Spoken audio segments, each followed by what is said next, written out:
ላይ ከተማ ልጅ ጎበዝ ተማሪ ከሆነ ስለ ፊዚክስ አለበለዚያ ስለ ቺክስ ነው ማውራት የሚፈልገው እንጂ እና እኛን እንደ ፋራ ነው የምታዩን ስለ ፖለቲካ ስናወራ ይደብራቸዋል ፖለቲካ። በ40 ዓመት እድሜው ግለ ታሪክ ጽፎ ሀገር አስተምራለሁ እያለ ብዙ መጽሐፍ የሚሸጥበት ሀገር ውስጥ ነው ያለነው። ስለዚህ ጠቅላይ ሚኒስትር እንኳን ግለ ታሪክ ሆነ አልጻፉ እንኳን ሌላ ነገር ጻፉ።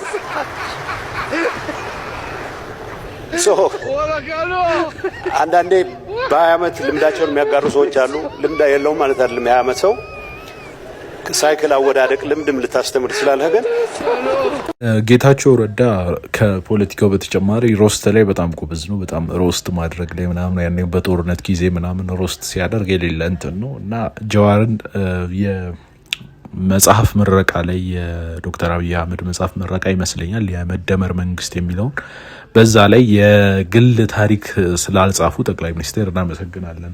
በ40 ዓመታቸው የግል ታሪክ ብለው የሚላገጉብናሉ ምናምን ብለው ያው በሙድ ጀዋርን ነው ነካ ያደረገው።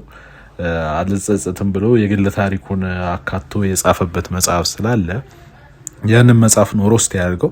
የግል ታሪክ መጽሐፉን እንትን ባለለም እሱ ያው ለመተቸት እንዲመቸው ነው ያን ያለው። ግን አልጸጸትም ብሎ መጽሐፉ በራሱ በጣም የሚያሳፍር ነገር ነው። ምክንያቱም ጀዋር መሐመድ እንደምናውቀው ስንት ሲያስፈጀ ምናምን ሰው ነው። አልጸጸትም ካለ ያው ባይድ በንግግሩ ሊያሳምን ቢሞክርም በውስጡ ግን ያን የድሮን አይዲዮሎጂ አልተወም ማለት ነው። በሜንጫ አንገቱን ነው የምንለው ኦሮሚያ አውት ኦፍ ኢትዮጵያ ምናምን አይዲዮሎጂውን የመገንጠል የምናምን ክርስቲያኑን የማጥፋት ምናምን የት አልተውም ማለት ነው። አልጸጸትም ሊትራሊ ብሏል። የሚያጸጽተኝ ነገር የለም ብሏልና ሸፈን አርጓት እንጂ ያቺ አይዲዮሎጂው እንዳለች ቀጥላለች ማለት ነው። ነገር ግን በውስጡ ያን ቢይዝም አሁን ሰሞኑን እየተጋለጠ ይገኛል እና ጥሩ ነው። በራሱ አንደበት ዳግም መጋለጡ ጥሩ ነው። ምክንያቱም ሰው አምኖት የሆነ ቦታ ላይ እንትን ቢለው በኋላ የባሰው ነው እንዳይገኝ የባሳት ተንጣ እንዳያስብል ማለት ነው። በኤልቲቪ ላይ ጋዜጠኛ ሆና ፖለቲከኞችን እያቀረበች የምናቃት ቤቲ ቤተልሔም የምትለው ነገር አለ ስለ ጀዋር። እስቲ ስሟት እሷን። ቴዲ ሪዮት ጋር ያደረገውን ቃለ መጠይቅ ነው። 2 ጊዜ አይቼዋለሁ ደግሜ። በጣም ደስ የሚል ምሁራዊ የሆነ ትንታኔ ነው የሰጠው። አንዳንድ መረጃዎችን አላውቃቸውም፣ ማወቅም አይጠበቅብኝም። አዲስ መረጃዎችን በዛ አካባቢ ተናግሯል። ተናገረው የጊዶ አያናን ህዝብም ምስክር አድርጎ ጠርቷል። የሆነ ሆኖ ጀዋር ትክ ብዬ እንዳየሁት ከሆነ አስተውዬ እንዳየሁት ከሆነ ጀዋር መሐመድ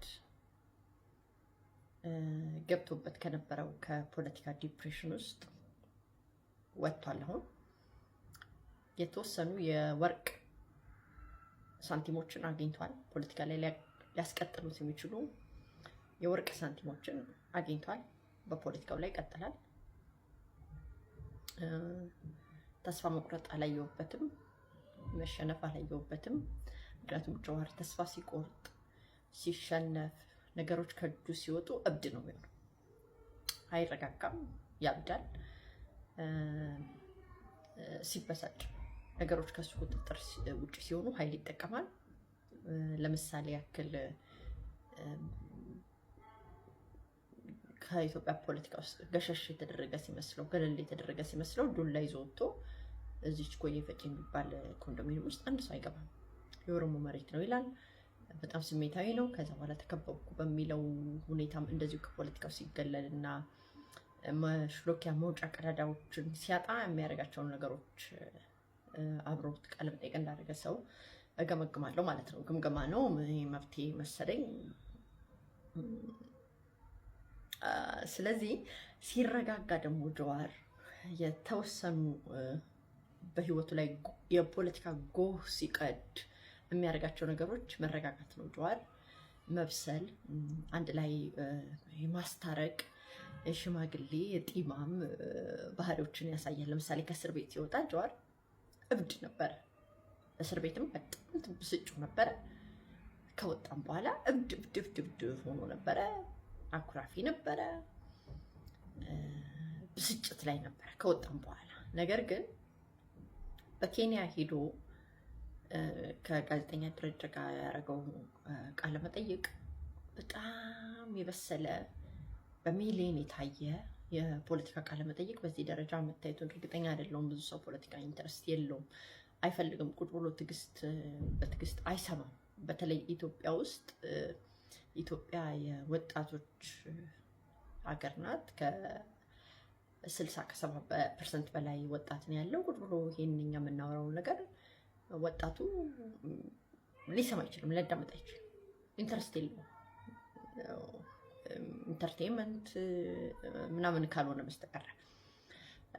ስለዚህ ነገር ግን እንደዛም ሆኖ በሚሊዮን ቃለ መጠይቆች ታይቷል። በአስገራሚ ሁኔታ በሚሊዮን የታዩ በጣም ጥቂት ቃለ መጠይቆች ሊኖሩ ይችላሉ፣ የፖለቲካ ቃለ መጠይቆች እርግጠኛ አይደለሁም። ግን እንደዛ ለመታየት ትንሽ አስቸጋሪ ነው። እንደዛ የሆነበት ምክንያት ጀዋር በሰለ፣ ጀዋር ተረጋጋ፣ ጀዋር በቃ እንትን አለ ሲባል እኔ መጀመሪያም የመብሰልና የመረጋጋት ጉዳይ ነው ብዬ አላሰብኩም ነበር። የተወሰኑ ድርድሮች፣ የተወሰኑ የፖለቲካ መጫወቻ ቁልፎችን በእጁ አግኝቶ ስለነበረ ነው ብዬ አስብ ነበረ እና ቆይቼ እንደገባኝ ከሆነ ረጋ በል፣ ቀስ በል፣ የት ሄድብሃል ስልጣኑ መቀለንተው ነው የሚሉ የማጫወቻ ካርዶችን አግኝቶ ስለነበረ ነው። ከዛ በኋላ ያው ከጥቂት ጊዜ በኋላ ደግሞ የሆኑትን ታስታውሳላችሁ። እና ጀዋር በጣም የሚገርም ቃለ መጠይቅ ከቴዲ ሪዮት ጋር አድርጓል። በመጀመሪያ ለቀረበለት ከቴዲ ጥያቄም አይደለም እንደ ሀሳብ የተነሳው ሀሳብም አይደለም መረጃ ነው ያመጣው ቴዲ። ዛሬ የድሮን ጥቃት በትግራይ አካባቢ ተደርጓል፣ በትግራይ ላይ ተደርጓል፣ ይሄን ቁጥር ያለው ሰው ሞቷል፣ ይሄን ቆስሏል፣ እንደዚህ ተደርጓል ብሎ ጀመረ። ጀዋር ቀበል አድርጎ በትግራይም በአማራም በኦሮሞም በኩል በድሮን ለሚጠቁ ሰዎች ሀዘኔን እገልጻለሁ አለ እና ይሄ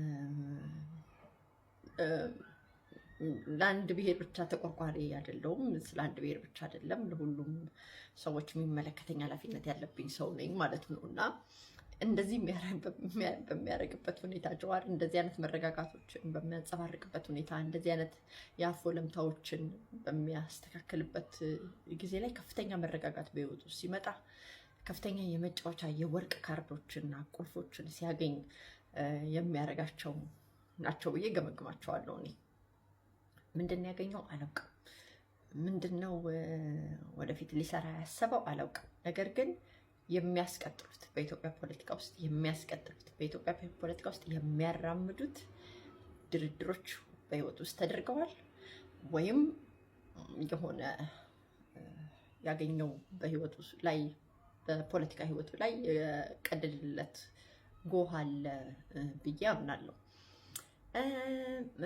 እንደ ከዚህ ቀደሙ እያንዳንዱን ነገር ለጠቅላይ ሚኒስትሩ ወንጀል የሚላቸውን እሱ ለማሸከም አልፈለገም። በጣም ሰላማዊ አሳቢ ተቆርቋሪ መስሎ የመጣው የተረጋጋ ነው። ስድብ የለውም፣ እብደት የለውም። ከዚህ በፊት ሲከዳ የሚያደርጋቸውን ነገሮች አላየውበትም። በተቃራኒው ያደረገው